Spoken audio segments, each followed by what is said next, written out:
Doctor साहिबा, माँ बनना एक औरत की ज़िंदगी में सबसे हसीन पल होता है, लेकिन वही औरत अगर माँ नहीं बन पाती और माँ बनती भी है तो बार बार जो है गर्भपात हो जाता है।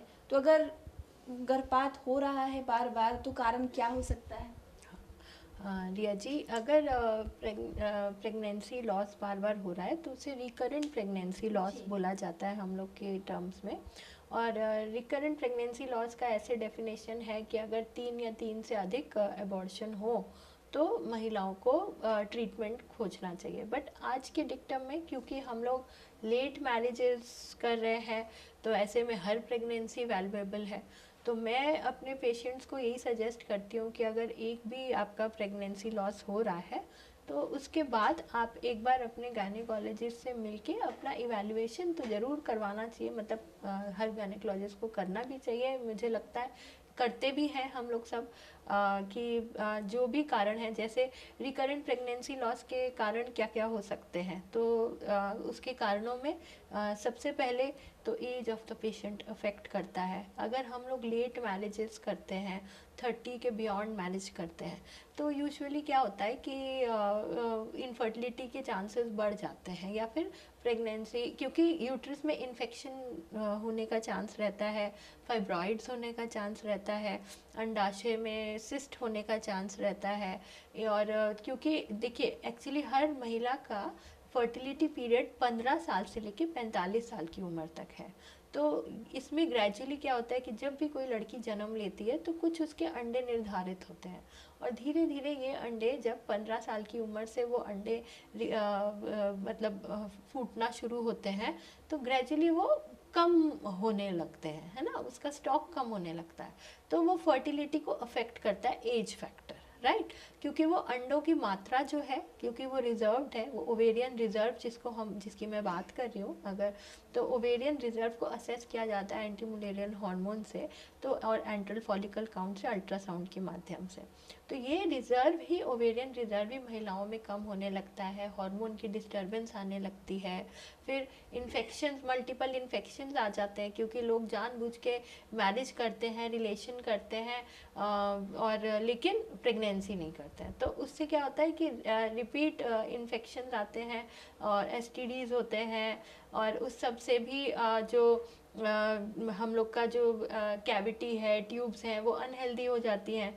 तो ये सब कारण है जो ट्यूब का अगर ट्यूब अनहेल्दी है, अगर एंडोमेट्रियम अच्छे से नहीं बन रही है, अगर हार्मोन में गड़बड़ी है, अगर अंडाशय में सिस्ट है या रसोली है यूट्रस में, तो ये सब कारण है जो कि प्रेगनेंसी को लॉस कराएंगे। और एक होता है मुलेरियन एनोमलीज, यानी कि जन्म से जो गर्भाशय है उसमें कोई डिफेक्ट होना, ये एनाटॉमिकल डिफेक्ट है। जैसे कि इसमें कोई सेप्टम हो, या फिर उसमें कुछ रुकावट हो, तो या फिर गर्भाशय ही दो टुकड़े में, दो हिस्से में मत, क्योंकि जब जन्म होता है गर्भ में ही, जब फीमेल शिशु हो गई तो उसका जो बच्चेदानी है वो दो हिस्से से जुड़कर बनती है। तो ये कई बार ये इनकम्प्लीट डेवलपमेंटल प्रॉब्लम होती है, डेवलपमेंटल अनोमली होती है। तो उस केस में ऐसा हो सकता है कि किसी महिला की बच्चेदानी दोनों जुड़ी नहीं, या फिर ये रेयर केसेस है, लेकिन बहुत रेयर भी नहीं है, लेकिन ये होते हैं। तो ऐसे केस में जिस यूट्राइन सेप्टम जो है, इंट्रा यूटेराइन सेप्टम ज़्यादा कॉमन है।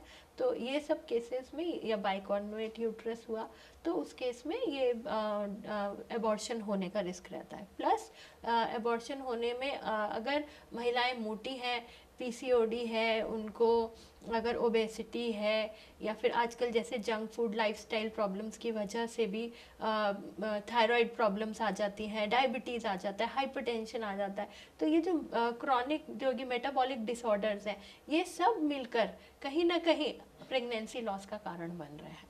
तो अगर हम जड़ पे जाएं तो लेट मैरिजेस, और अगर हम डिटेल उसमें जाएं तो सबसे पहले अगर पहला लॉस है तो हम लोग डॉक्टर से मिलें, और डॉक्टर से मिलने के बाद उसमें सही से अपना इवैल्यूएशन कराएं। और हस्बैंड एंड वाइफ की कैरियोटाइपिंग भी इम्पॉर्टेंट होती है, क्योंकि कई बार कुछ जेनेटिक प्रॉब्लम्स हैं जो जेनेटिकली ट्रांसमिट होती है, बट यूजुअली 80% केसेस में ये पाया गया है कि अगर 3 तक भी गर्भ लॉस हो जाता है तो भी महिलाओं में एक नॉर्मल शिशु धारण करने की नॉर्मल चांसेस इक्वल 65% से 75% तक चांस है कि महिलाएं एकदम नॉर्मल शिशु को जन्म दे सकती हैं after 3 pregnancy loss, consecutive pregnancy loss also. और ट्राइमेस्टर, किस ट्राइमेस्टर में लॉस हो रहा है ये भी इंपॉर्टेंट है। पहले 3 महीने में अगर हो रहा है तो जेनेटिक कारण हम लोग बोलते हैं, प्लस एनाटॉमिकल डिफेक्ट्स हो सकते हैं, और जो मैंने आपको कारण बताए। अगर सेकेंड ट्राइमेस्टर में हो रहा है, 13-14 सप्ताह के बाद अगर प्रेगनेंसी लॉस हो रहा है, तो यूजुअली यूट्रस की होल्ड करने की कैपेसिटी कम है, यानी कि सर्वाइकल इनकॉम्पिटेंस है।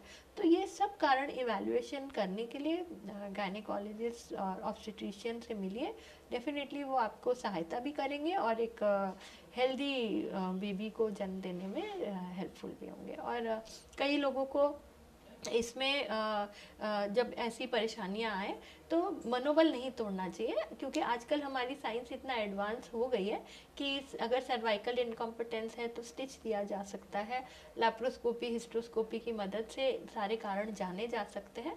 तो आप उसका फ़ायदा उठाइए और इस जर्नी को एंजॉय कीजिए। Thank you.